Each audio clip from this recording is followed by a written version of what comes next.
Toxic foam in the Yamuna have alarmed Delhiites in recent days. Even the Delhi High Court said it can't allow Chhath Puja along the banks as the river is highly polluted. The devotees will fall sick. We decided to collect water samples from key locations along the river and have them tested for toxicity. Take a look at this special report before you even think of taking that holy dip in the Yamuna.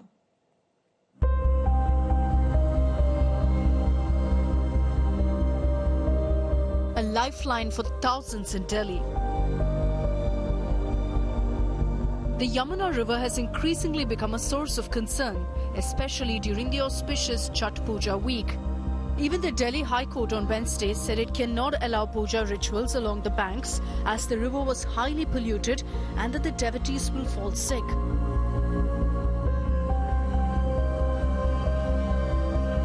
As the faithful prepare to take the holy dip, concerns over alarming pollution levels in the river water are rising.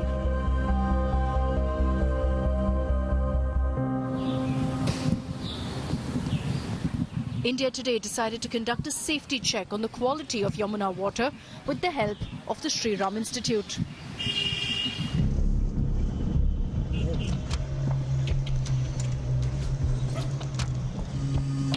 We're here at Wazirabad right now. This is our first point from where we will be picking up the sample of Yamuna that will then be sent for test. So he'll now be actually putting this depth sampler in the Yamuna to collect the water sample that will now be sent in for testing to the Sri Ram Institute.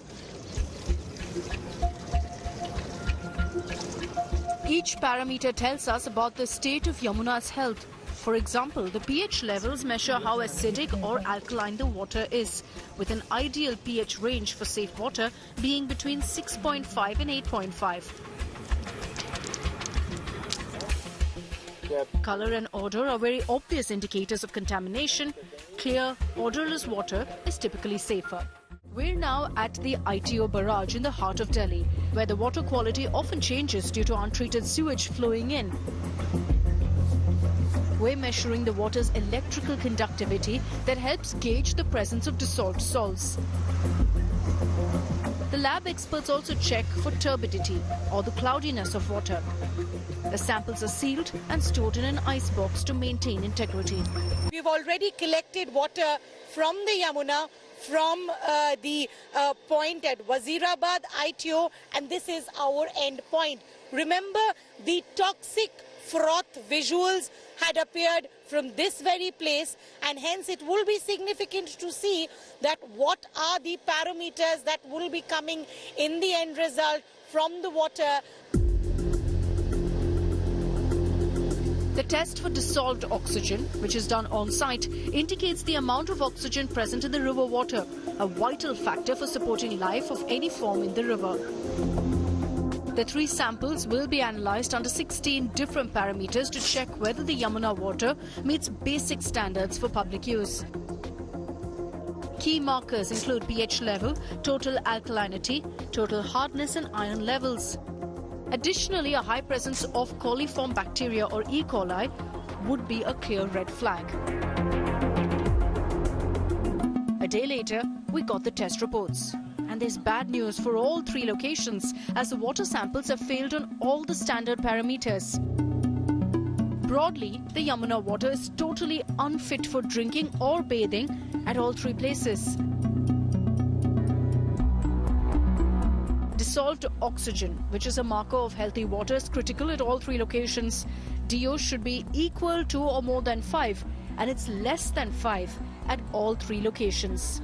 The WHO says for river water, the total bacterial count should be less than 100 CFU. The total bacterial count is extremely high in Yamuna, which indicates that the water is polluted. Ammoniacal nitrogen. If this is above 1, it causes acidity and is harmful for river fauna.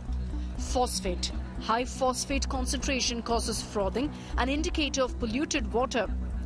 E. coli and streptococci. The presence of these bacteria are an indicator of untreated sewage in the river. High bacterial count is harmful and can cause gastrointestinal diseases. Actually, if we see as far as the rituals are concerned for this Chhath Puja or others, so frankly speaking, we can say that this water is not fit for the drinking or for bathing purpose. But because the rituals are there, they are taking dips and all, and it definitely will affect their health also. It can have lot of side effect. It can be short-term side effect. Like I've jumped into Yamuna, I've gone from Chhath Puja, I've contaminated myself. It can lead to lot of irritation in the eyes. It can lead to lot of contact dermatitis, lot of rashes, lots of allergies of the skin, and sometimes it can lead to fungal infection. The lifeline of Delhi now slowly dying and becoming a threat to its citizens. With video journalist Nasir, Shreya Chatterjee and Sushant Mehra for India Today.